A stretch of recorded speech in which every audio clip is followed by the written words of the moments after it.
العظيم وبلغنا رسوله النبي الكريم الأمين ونحن على ذلك لمن الشاهدين والشاكرين والحمد لله رب العالمين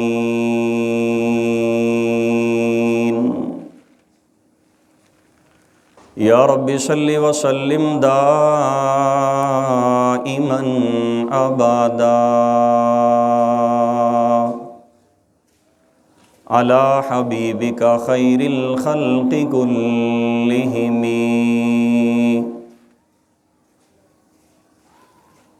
اللهم صل على محمد وعلى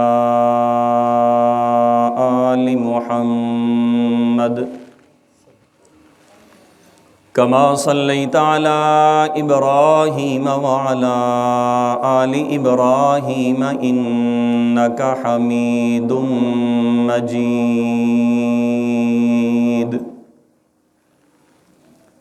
اللهم بارك على محمد وعلى آل محمد كما باركت على إبراهيم وعلى آل إبراهيم إنك حميد مجيد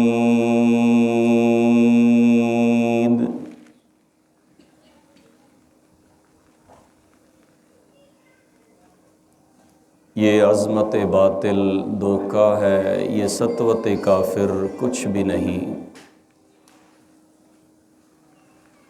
یہ عظمت باطل دھوکہ ہے، یہ سطوت کافر کچھ بھی نہیں۔ مٹی کے کھلونے ہیں، کفر کے لشکر سارے کچھ بھی نہیں۔ اللہ سے ڈرنے والوں کو باطل سے ڈرانا مشکل ہے۔ اللہ سے ڈرنے والوں کو باطل سے ڈرانا مشکل ہے۔ جب خوف خدا ہو دل میں پھر قیصر و کسریٰ کچھ بھی نہیں۔ اللہ سے ڈرنے والوں کو باطل سے ڈرانا مشکل ہے۔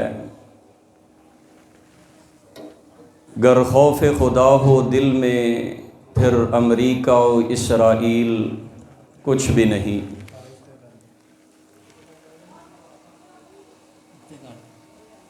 ہر سمت مچلتی کرنوں نے افسون شب غم توڑ دیا ہے۔ ہر سمت مچلتی کرنوں نے افسون شب غم توڑ دیا ہے۔ اب جاگ اٹھے ہیں دیوانے، دنیا کو جگا کر دم لیں گے۔ عزیزان گرامی، محترم حاضرین و سامعین،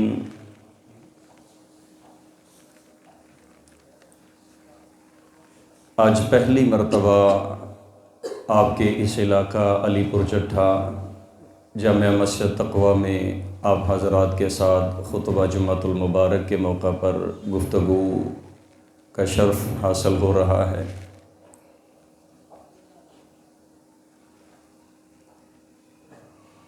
اس دنیا میں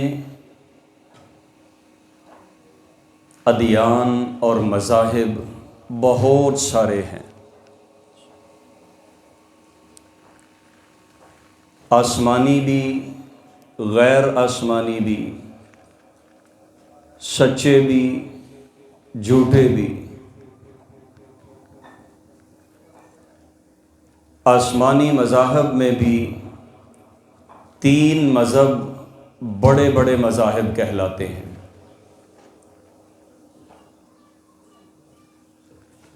جن مذاہب کو پوری دنیا کے اندر شہرت اور جن مذاہب کا نام پوری دنیا کے لوگ لیتے ہیں، ایک مذہب کو نصرانیت، عیسائیت کہا جاتا ہے۔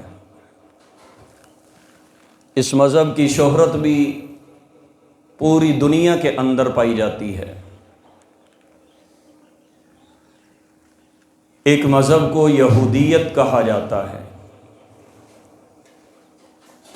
گرچہ تعداد میں ان کے افراد بہت تھوڑے ہیں، لیکن یہودیت کا چرچا بھی پوری دنیا کے اندر پایا جاتا ہے۔ ایک مذہب جس کو اسلام کہا جاتا ہے، پوری دنیا نہیں بلکہ دنیا کا کوئی علاقہ، کوئی بستی، کوئی شہر، کوئی مکان ایسا نہیں جہاں پر اسلام کا نام نہ ہو،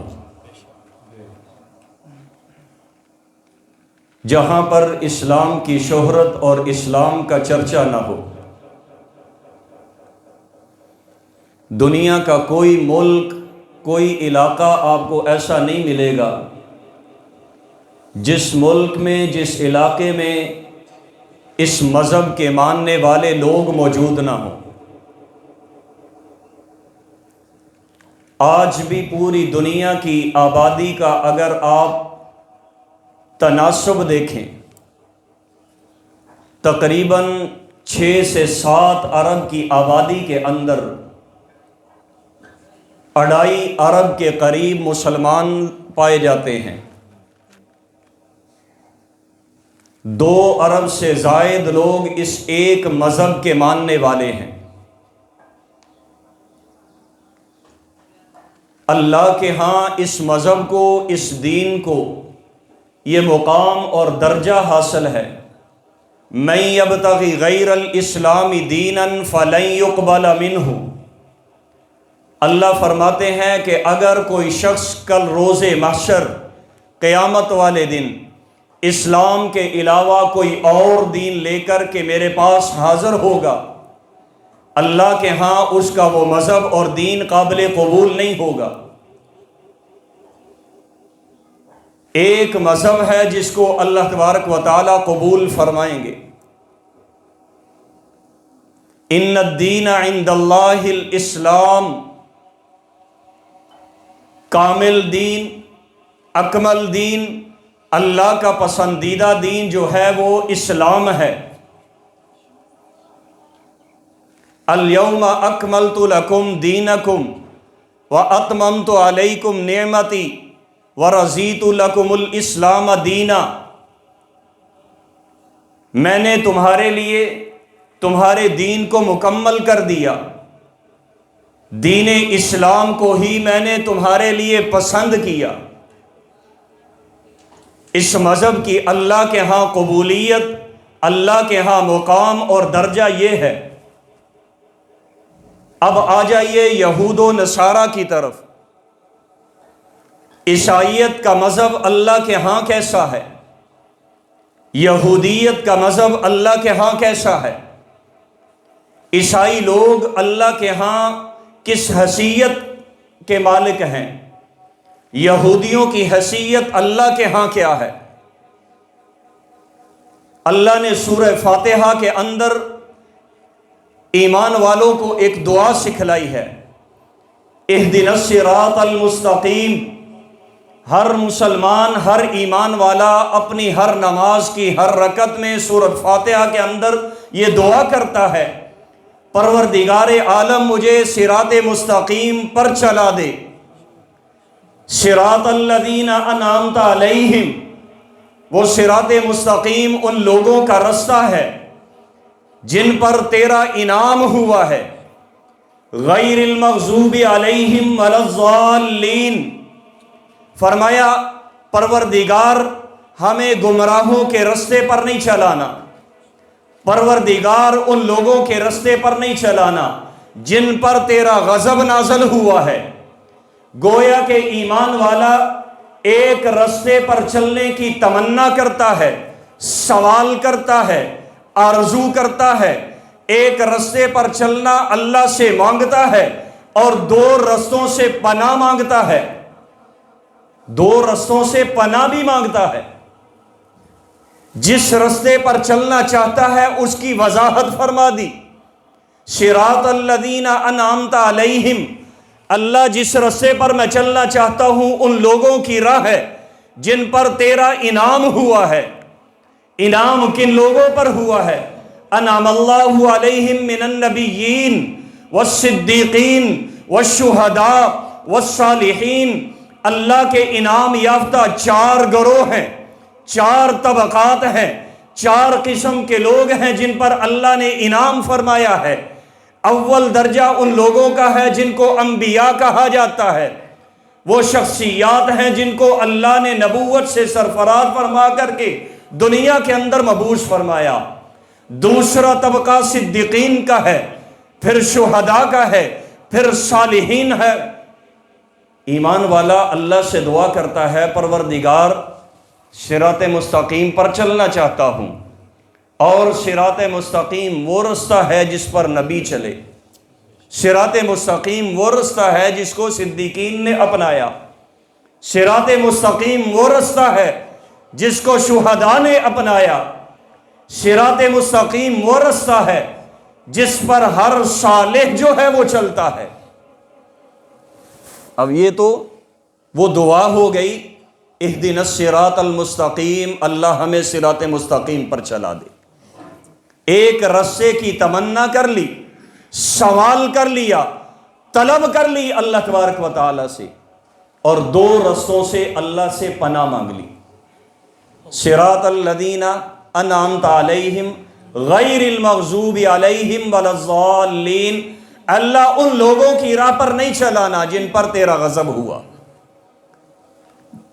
ان لوگوں کی راہ پر نہیں چلانا جو گمراہ ہو گئے۔ مذہب میں نے کتنے بتلائے؟ مشہور آسمانی مذہب جو دنیا کے اندر پائے جاتے ہیں کتنے؟ 3۔ ایک مذہب جس کو اسلام کہا گیا، ایک مذہب وہ جس کو نصرانیت کہا گیا، ایک مذہب وہ جس کو یہودیت کہا گیا۔ یہاں رستے کتنے آگے؟ رستے کتنے آگے؟ 3۔ ایک رستے کی ایمان والے نے تمنا کر لی، اللہ سے سوال کر لیا، ایک رستہ اللہ سے مانگ لیا، اس کی آرزو کر لی، طلب کر لی، اللہ اس رستے پر ہمیں چلا دے۔ وہ کون سا رستہ ہے؟ صراط مستقیم۔ یہ مذہب بھی آ گیا، رستہ بھی آ گیا۔ مذہب کون سا آ گیا؟ اسلام آ گیا۔ رستہ کون سا آ گیا؟ صراط مستقیم آ گیا۔ 2 مذاہب باقی رہ گئے اور 2 ہی رستے باقی بچ گئے جن سے ایمان والے نے پناہ مانگ لی۔ غیر المغضوب علیہم ولا الضالین۔ مذاہب 2 کون سے رہ گئے؟ یہودیت، ایمان والے نے پناہ مانگ لی غیر المغضوب علیہم، اللہ ان لوگوں کے رستے پر نہیں چلانا جن پر تیرا غضب ہوا۔ مذہب تیسرا بچ گیا، نصرانیت، ایمان والے نے پناہ مانگ لی، اللہ ان لوگوں کی راہ پر نہیں چلانا جو عیسائی ہو گئے، جنہوں نے نصرانیت کو اپنا لیا، گمراہ ہو گئے، ان لوگوں کی راہ پر بھی نہیں چلنا چاہتا۔ گویا کہ اسلام یہودیت سے الگ مذہب ہے، نصرانیت سے الگ مذہب ہے۔ اسلام کا رستہ یہودیت سے الگ ہے، اسلام کی راہ نصرانیت سے الگ ہے۔ اور ایک مسلمان اپنے دین کو، اپنی راہ کو جو اللہ سے اس نے مانگی ہے اسے ہی پسند کرتا ہے، نہ عیسائیت کی راہ کو پسند کرتا ہے، نہ یہودیت کی راہ کو پسند کرتا ہے۔ اسی لیے ان دونوں راہوں سے ایمان والا پناہ مانگ رہا ہے، اللہ ان دونوں راہوں پر نہیں چلنا چاہتا، ان سے تبرہ کرتا ہوں، برات کا اعلان کرتا ہوں، نفرت ہے ان لوگوں سے مجھے۔ وجہ کیا ہے؟ اول وجہ یہ ہے غیر المغضوب علیہم، یہ وہ لوگ ہیں جن پر تیرا غضب ہوا ہے، یہ وہ لوگ ہیں جن پر تیرا غضب ہوا ہے۔ دوسرے مذہب کی وجہ کیا ہے؟ یہ وہ لوگ ہیں جو گمراہ ہو چکے ہیں، ضلالت کے اندر پڑ چکے ہیں، راہ راست سے بھٹک چکے ہیں۔ اب ہیں دونوں گمراہ، جس پر اللہ کا غضب ہوا وہ بھی گمراہ ہی ہے، اور جس کو ضالین کہا وہ بھی گمراہ ہے۔ لیکن دونوں کی گمراہی کو اگر دیکھا جائے نا قرآن کی نظر میں، اللہ تبارک و تعالیٰ نے رستے دونوں ہی بیان کیے ہیں، دونوں ہی قابل نفرت بتلائے ہیں، لیکن ایک کو پہلے بیان کیا، دوسرے کو بعد میں بیان کیا۔ یہودیت کو اللہ تبارک و تعالیٰ نے پہلے بیان کیا، غیر المغضوب علیہم۔ نصرانیت کو، عیسائیت کو بعد میں رکھا، اگرچہ گمراہ وہ بھی ہیں۔ اور پھر دوسرے انداز سے اگر دیکھیں، یہودیت بھی گمراہ رستہ، عیسائیت بھی گمراہ رستہ، یہودی بھی کافر، عیسائی بھی کافر، لیکن اللہ تبارک و تعالیٰ نے لفظ دونوں کے لیے الگ الگ بیان کیے۔ اللہ نے دونوں کے لیے لفظ الگ الگ بیان کیے، حالانکہ ایک ہی لفظ میں دونوں کو اکٹھے جو ہے وہ رکھا جا سکتا تھا، ایک ہی لفظ میں دونوں کو بیان کیا جا سکتا تھا۔ یہ بھی اللہ کہہ سکتے تھے یہودی بھی گمراہ، عیسائی بھی گمراہ، یہودی بھی حق سے بھٹکے ہوئے، عیسائی بھی حق سے بھٹکے ہوئے، یہودی بھی راہ راست سے ہٹے ہوئے، عیسائی بھی راہ راست سے ہٹے ہوئے۔ لیکن اللہ نے یوں نہیں بیان کیا۔ جب باری یہودیت کی آئی، اللہ نے پہلے بیان کیا اور پھر فرمایا غیر المغضوب علیہم، یہ وہ لوگ ہیں جن پر اللہ کا غضب ہوا ہے۔ اللہ کی غضب کے مستحق ہیں یہ لوگ، یہ لعنت زدہ لوگ ہیں، اللہ کی رحمت سے دور ہیں یہ لوگ۔ ان پر اللہ کا غضب، اللہ کی لعنت، اللہ کی رحمت سے دوری دنیا کے اندر بھی پڑی، آخرت میں بھی پڑے گی۔ پھٹکار ہے ان لوگوں کے لیے، دنیا میں بھی آخرت میں بھی۔ من حیث القوم اگر دیکھا جائے، اچھے مسلمانوں کے اندر بھی ہیں، برے بھی ہیں۔ ہر قوم کے اندر اچھے بھی ہوتے ہیں، برے بھی ہوتے ہیں، لیکن اللہ تبارک و تعالیٰ اچھوں کی اچھائی بیان کرتے ہیں، بروں کی برائی بیان کرتے ہیں۔ صحیح کو صحیح کہا جاتا ہے، غلط کو غلط کہا جاتا ہے۔ لیکن جس قوم کے اندر برائی جو ہے کثرت کے اندر آ جائے، اجتماعیت کے اندر برائی آ جائے، پھر اللہ تبارک و تعالیٰ من حیث القوم اس کی برائی کو بیان کرتے ہیں۔ یہودی ایسے لوگ ہیں کہ جن کے اندر کثرت کے ساتھ برائی پائی جاتی ہے، جن کے اندر کثرت کے ساتھ خباثت پائی جاتی ہے، جن کے اندر کثرت کے ساتھ فساد پایا جاتا ہے، کثرت کے ساتھ شرارت پائی جاتی ہے۔ یہ وہ لوگ ہیں جن کے بارے میں اللہ نے من حیث القوم فرما دیا، غیر المغضوب علیہم، یہ اللہ کی لعنت کے مستحق ہے، غضب ہے اللہ کا ان کے اوپر، پھٹکار پڑ رہی ہے ان کے اوپر۔ اور یہ آج کی بات نہیں ہے، یہ آج کی بات نہیں، صدیاں گزر گئی، یہ اس لعنت کے طوق کا، اپنے گلوں کے اندر لعنت کے طوق کو ڈال کر کے جگہ جگہ، بستی بستی، قریہ قریہ، علاقہ علاقہ گھوم رہے ہیں، پھر رہے ہیں، ذلیل ہو رہے ہیں، اور میرے رب نے چاہا تو یوں ہی قیامت تک ذلیل ہوتے رہیں گے، اس لیے کہ جرم ہی ان کا ایسا ہے، گناہ ہی ان کے ایسے ہیں، قصور ہی ان کے ایسے ہیں۔ اللہ نے قرآن کے اندر ایک جگہ ان کے بارے میں فرمایا لعنوا بما قالوا، ان پر لعنت کی گئی ہے، کس وجہ سے؟ انہوں نے جو اللہ کی شان کے اندر گستاخیاں کی، اللہ کی توہین کی، اللہ کی شان کے اندر گستاخیاں کیا کرنے لگے؟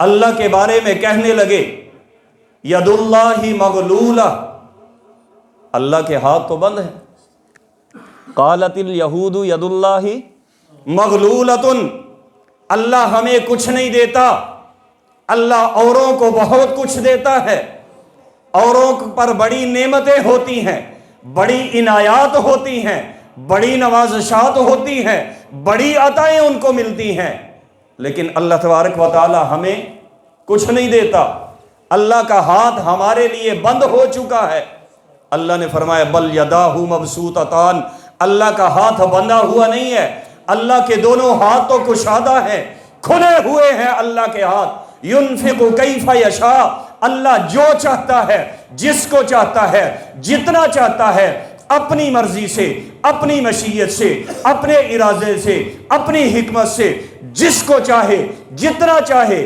دیتا رہتا ہے۔ لیکن ان کی سوچ جو ہے اتنی بری ہے، لوئنوا بما قالوا، اس وجہ سے اللہ کی شان میں گستاخی کرنے کی بنا پر اللہ نے فرمایا کہ یہ لعنت کے مستحق ہے۔ آج کی بات نہیں ہے، یہ ازل سے ایسے چلے آ رہے ہیں۔ بدبختی ان کا مقدر بنی ہوئی ہے، یہ لعنت کا طوق اپنے گلوں میں ہمیشہ سے ڈالے ہوئے ہیں۔ لعن الذین کفروا من بنی اسرائیل علی لسان داود وعیسی ابن مریم، اللہ نے ان بنی اسرائیلیوں پر، یہودیوں پر لعنت فرمائی۔ علی لسان داود، داؤد علیہ السلام کے زمانے میں بھی، اس نبی کے زمانے میں، داؤد علیہ السلام کے زمانے میں عرصہ گزر گیا، صدیاں گزر گئی، داؤد علیہ السلام دنیا میں آئے، تشریف لے کر کے بھی چلے گئے۔ اللہ بتلاتے ہیں یہ اس زمانے میں بھی لعنتی لوگ تھے، یہ یہودی اس زمانے کے اندر بھی لعنتی لوگ تھے، اللہ کے مغضوب تھے، اللہ تبارک و تعالیٰ کی طرف سے پھٹکار پڑ رہی تھی ان کے اوپر۔ اللہ نے اپنی رحمت سے ان کو اس زمانے کے اندر بھی دور کر دیا تھا۔ کیسے دور کیا تھا پتہ ہے آپ کو؟ داؤد علیہ السلام کے زمانے میں اللہ نے یہودیوں کو کیسے اپنی رحمت سے دور کیا تھا؟ کیوں اللہ نے کہہ دیا لعن الذین کفروا من بنی اسرائیل علی لسان داود؟ داؤد علیہ السلام کا زمانہ تھا، اللہ نے ان یہودیوں کو مچھلی کا شکار کرنے سے منع کیا نا، ہفتے والے دن باز آئے نہیں نہ آئے، پکڑتے رہے نا، شکار کرتے رہے نا، ہیلا کرتے رہے نا، پھر ہوا کیا؟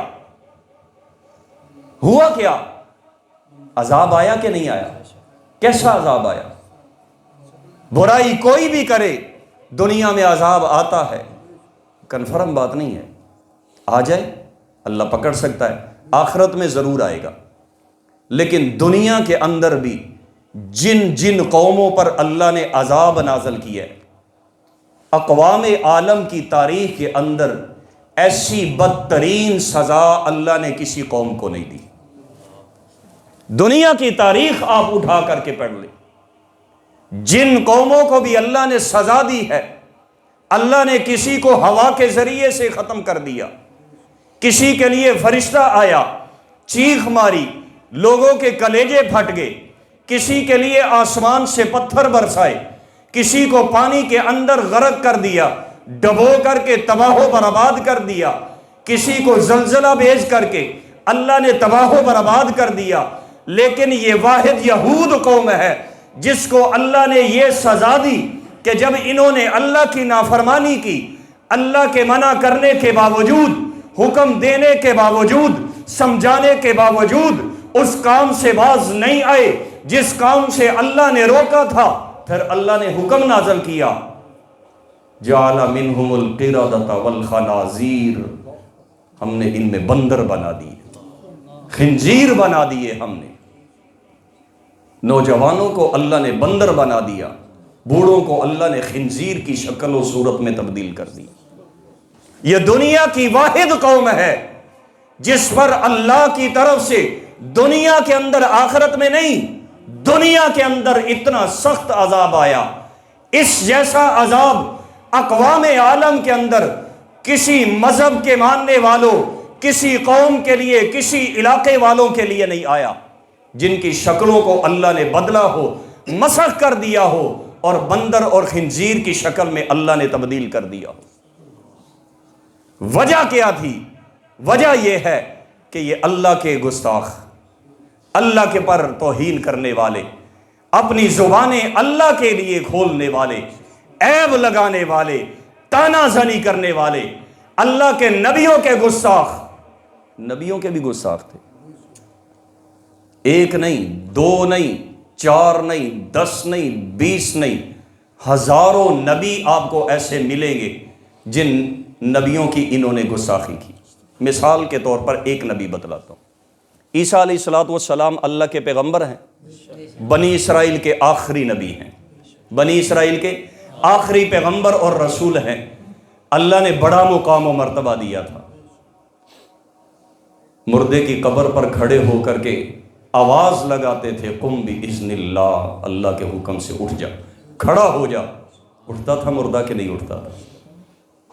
اپنے ہاتھ سے مٹی کا پرندہ بناتے تھے، فَأَنفُخُ فِيهِ، پھر اس میں پھونک مارتے، فَيَكُونُ طَيْرًا بِإِذْنِ اللَّهِ، اللہ کے حکم سے وہ پرندہ زندہ ہو کر کے اڑ جاتا تھا۔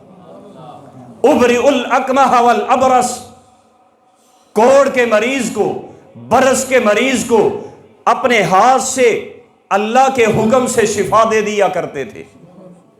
مادرزاد اندھا، دنیا کے اندر آج تک اس کا علاج کوئی نہیں۔ سائنس بڑے عروج پر ہے، بڑی ترقی کر لی ہے، طب کی دنیا کے اندر، میڈیکل کی دنیا کے اندر آج تک کوئی ایسا علاج نہیں آ سکا کہ جو مادرزاد اندھے کو بینائی دے سکے۔ اللہ کے نبی عیسیٰ علیہ السلام کو معجزہ ملا تھا، مادرزاد اندھے کی آنکھوں پر ہاتھ پھیرتے تھے، اللہ اس کو بینائی عطا کر دیتے تھے۔ بندہ اپنے گھر سے کھانا کھا کر کے آتا، کسی کو کوئی پتہ نہیں کھایا کیا ہے، چھوڑا کیا ہے۔ عیسیٰ علیہ السلام کو اللہ نے معجزہ دیا تھا، بتلا دیا کرتے تھے کیا کھا کر کے آیا ہے، کیا چھوڑ کر کے آیا ہے، کیا کھا کر کے آیا ہے، کیا چھوڑ کر کے آیا ہے۔ اس سے بھی بڑھ کر کے آگے چلے جائیے، اللہ نے 1.25 لاکھ نبی دنیا میں بھیجے، 1.25 لاکھ نبی اللہ نے دنیا میں بھیجے۔ ہر نبی کی ولادت ماں اور باپ والدین کے ملاپ سے ہوئی، ایسا ہی ہے نا؟ یہ واحد نبی ہیں دنیا کے اندر جن کو اللہ تبارک و تعالیٰ نے بغیر باپ کے صرف ماں کے بطن سے پیدا کیا ہے، ایسا ہی ہے؟ بغیر باپ کے جس نبی کو اللہ نے 1.25 لاکھ نبیوں میں پیدا فرمایا، وہ ایک نبی جن کو عیسیٰ علیہ السلام کہا جاتا ہے۔ اللہ نے قرآن کے اندر جہاں بھی جناب عیسیٰ کا تذکرہ کیا ہے، عیسیٰ ابن مریم کہہ کر کے پکارا ہے۔ کیا کہہ کر کے؟ عیسیٰ ابن مریم کہہ کر کے پکارا ہے، یا عیسیٰ ابن مریم، اس لیے کہ عیسیٰ بغیر باپ کے ماں کے بطن سے پیدا ہوئے تھے، بغیر مرد کے ملاپ کے اللہ نے پیدا کیا تھا۔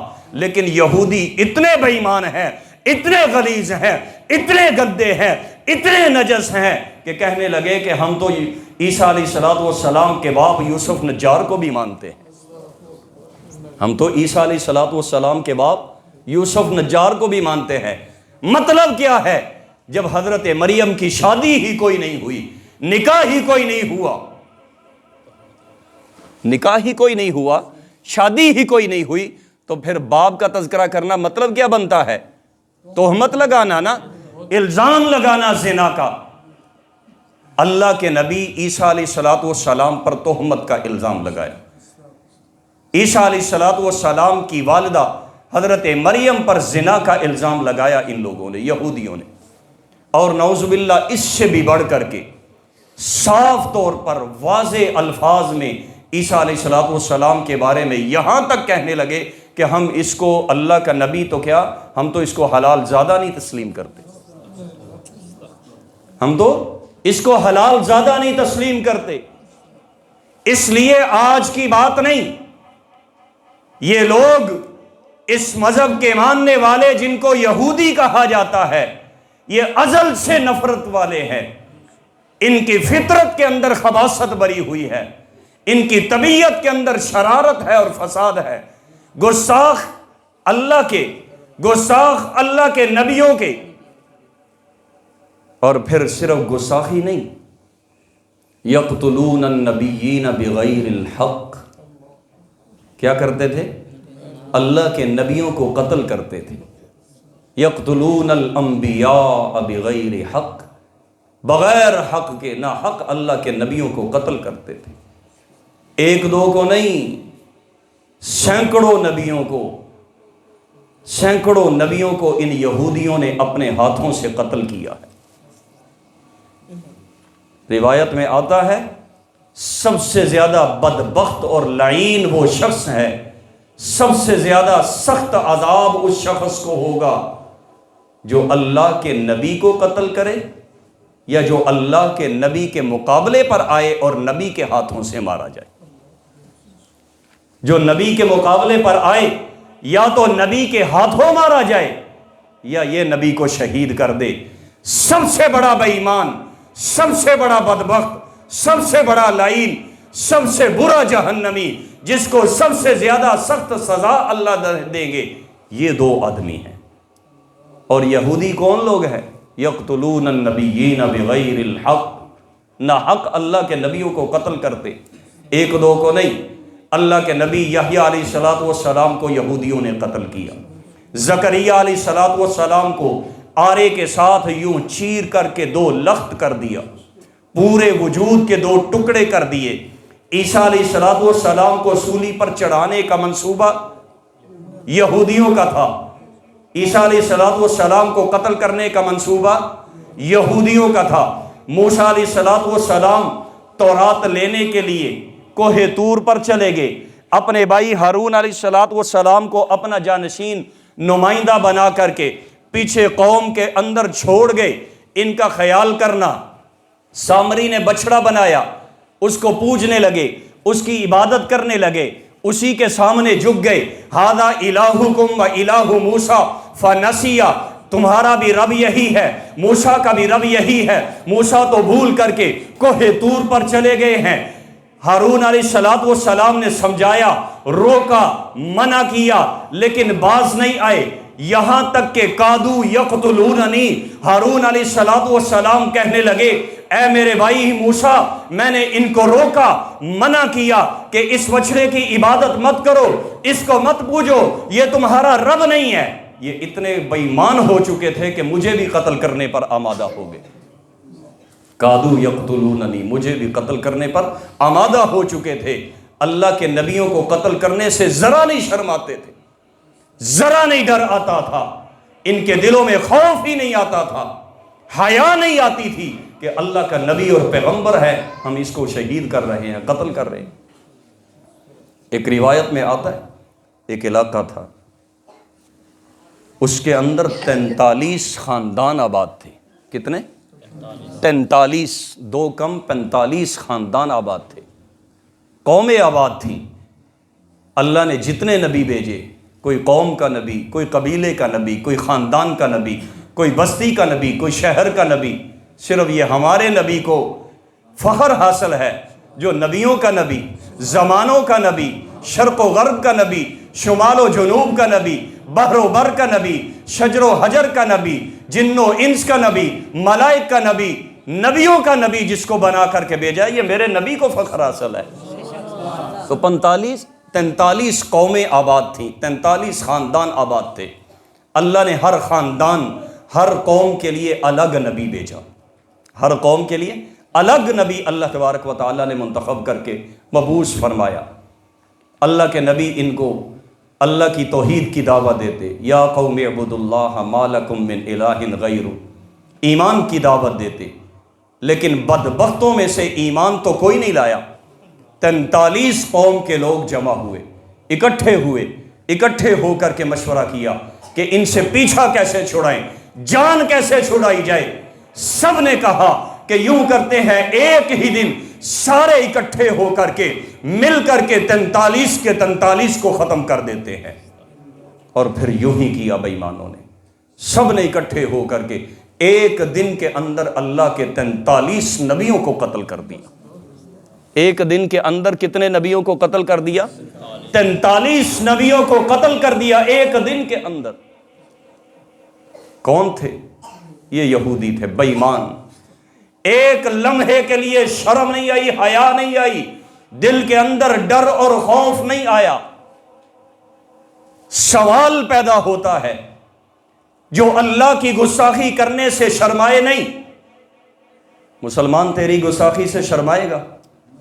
تیرے بارے میں بولنے سے شرمائے گا؟ میری بہن، میری بیٹی، میری ماں، اس کی عزت کا خیال کرے گا جس کو اللہ کے نبیوں سے حیا نہیں آیا، اللہ کے نبیوں کو قتل کرنے سے ان کے ہاتھ نہیں کانپے، ان کے ہاتھ لرزے نہیں، کپائے نہیں، ان کے دلوں کے اندر ذرہ بھر بھی رحم نہیں آیا نبیوں کو قتل کرنے پر بھی؟ کیا آج امت مسلمہ کے معصوم بچوں کو قتل کرنے پر ان کو شرم و حیا آئے گی؟ خوف آئے گا؟ ان کے دلوں کے اندر کوئی اللہ کا ڈر پیدا ہوگا؟ ان کے ہاتھ کب کپائیں گے؟ لرزہ طاری ہوگا؟ ہو ہی نہیں سکتا۔ یہ بدبخت ایسے ہیں، ان کے دل اتنے سخت ہو چکے ہیں کہ اللہ کے نبیوں کو قتل کرنے سے باز نہیں آئے، شرم نہیں آئی، تو آج امت مسلمہ کے معصوم بچوں کو قتل کرنے سے ان کے کو شرم آئے گی؟ ہو ہی نہیں سکتا۔ آج یہی لوگ ہیں جو ازل سے بدبختی کے اندر مبتلا چلے آ رہے ہیں، اور پھر کہتے یہ ہیں کہ ابتدا حماس نے کی ہے۔ کہتے کیا ہے؟ حماس نے ابتدا کی ہے۔ یہ ہم لوگوں کو بے وقوف بنایا جاتا ہے، نادان لوگوں کو جن کو پتہ نہیں ہے۔ ظالموں، یہ آج کی بات تھوڑی ہے۔ حماس اور اسرائیل کا یہ مقابلہ آج تھوڑے ہی شروع ہوا ہے۔ یہ لڑائی، یہ جنگ، یہ مڈبیر، یہ آج کی بات تو نہیں ہے کہ 28 دن پہلے شروع ہوئی، اس سے پہلے صلح صفائی تھی۔ یہ تو 50 سال گزر گئے، یہ تو 50 سال گزر گئے۔ 1967 میں جنگ نہیں ہوئی تھی، 1973 کے اندر جنگ نہیں ہوئی تھی فلسطین اور اسرائیل کی، جس جنگ کے اندر مصر بھی آیا، جس جنگ کے اندر شام بھی داخل ہوا، جس جنگ کے اندر پورا عرب داخل ہوا تھا، وہ جنگ یاد نہیں ہے؟ اس وقت ابتدا کس نے کی تھی؟ زیادتی کرنے والا کون تھا؟ چڑھائی کرنے والا کون تھا؟ یہودیوں، تمہیں شرم نہیں آئی، حیا نہیں آئی؟ یہ فلسطینی تو وہ لوگ تھے کہ جب جرمن سے تمہیں ہٹلر نے مار مار کر کے نکالا تھا، 1943 کا وہ وقت یاد کرو جب پوری دنیا ہٹلر کو کہتی تھی کہ بڑا ظالم ہے۔ اتنے یہودیوں کو قتل کر دیا، عورتوں اور بچوں کو بھی نہیں چھوڑا، قتل کرتا رہا۔ 90% یہودی اس نے مار دیے ہٹلر نے۔ کتنے؟ 90% یہودی اس نے قتل کر دیے، 10% یہودیوں کو اس نے چھوڑا، اور پھر اس نے کہا کہ ان کو بھی میں مار سکتا ہوں، قتل کر سکتا ہوں، لیکن ان کو اس لیے چھوڑ رہا ہوں تاکہ بعد کے اندر دنیا والے دیکھیں، ان کو پتہ چلے کہ ہٹلر نے یہودیوں کو کیوں مارا تھا، کیوں قتل کیا تھا۔ لوگوں کو پتہ چل گیا ہے کہ ہٹلر نے جو قتل کیا تھا صحیح مارا تھا، غلط نہیں قتل کیا تھا، صحیح قتل کیا تھا۔ ظالموں، تمہیں وہ وقت یاد نہیں ہی رہا کہ جب ساحلوں کے ساحل تم پھرتے تھے، ملکوں کے ملک پھرتے تھے، کسی ملک نے تمہیں اپنے علاقے کے اندر داخل ہونے کے لیے نہیں اترنے دیا، اپنے ملک، اپنے علاقوں کے اندر قدم تک نہیں رکھنے دیا۔ یہی فلسطینی تھے جنہوں نے قربانی دی تھی، یہی فلسطینی تھے جنہوں نے تمہیں ویلکم کہا تھا، یہی وہ ہمدرد لوگ تھے، یہی وہ نرم دل لوگ تھے جنہوں نے تمہیں اپنے علاقوں کے اندر رکھا، اپنے گھروں کے اندر رکھا، اپنی سلطنت کے اندر داخل ہونے دیا، اپنی زمینوں کے اوپر تمہیں رکھا، اور آج تم انہی کو وہیں سے نکال رہے ہو۔ ذرا تو شرم ہونی چاہیے، حیا ہونی چاہیے، کچھ تو انسان کو احسان مند ہونا چاہیے نا۔ لیکن یہ بدبخت ہے ہی ایسے، یہ تو اللہ کی ذات کے احسان مند نہیں ہوئے۔ جس رب نے سب دیا، اس رب کے بارے میں بھی کہنے لگے اللہ نے ہمیں کچھ دیا ہی نہیں۔ پھر اللہ نے فرمایا لوئنوا بما قالوا، لعنت ہے تمہاری اس سوچ کے اوپر۔ جس نبی نے دین لا کر کے دیا، ہدایت لا کر کے دی، شریعت لا کر کے دی، اس نبی کے گستاخ ہو گئے، اس کی شرم و حیا نہیں آئی۔ پھر اللہ تبارک و تعالیٰ نے نبیوں کے گستاخوں کے اوپر لعنت فرمائی۔ لعن الذین کفروا من بنی اسرائیل علی لسان داؤد وعیسی ابن مریم، عیسیٰ ابن مریم کی زبان پر لعنت کی گئی۔ تو یہ آج کی لڑائی نہیں ہے، 50 سال ہو چکے ہیں، اور ابتدا فلسطینیوں نے نہیں کی، حماس نے ابتدا نہیں کی۔ یہ تو رد عمل ہے۔ یہ کیا ہے؟ رد عمل ہے۔ ایکشن کے بعد ری ایکشن ہوتا ہے۔ جب تم نے ان کے خلاف ایکشن لیا، ان کی زمینوں پر قبضے شروع کیے، ان کے نہتے معصوم بچوں کو قتل کرنا شروع کر دیا، پھر وہ بھی میدان عمل میں اترے، پھر مرتا کیا نہ کرے، پھر مرتا کیا نہ کرے۔ کوئی اپنے بچوں کو مرتا ہوا دیکھ کر کے ہاتھ پہ ہاتھ رکھ کر کے بیٹھا رہے گا، پھر اس سے بڑا بے غیرت تو کوئی نہیں ہوتا۔ اور یاد رکھنا، مسلمان غیرت مند ہوا کرتا ہے، مسلمان جرت والا ہوا کرتا ہے، مسلمان بہادر ہوا کرتا ہے، مسلمان بزدل نہیں ہوا کرتا۔ ہاں یہ ہو سکتا ہے کہ مسلمان زخم خوردہ ہو جائے، زخم لگ سکتے ہیں، وقتی طور پر پسپائی ہو سکتی ہے،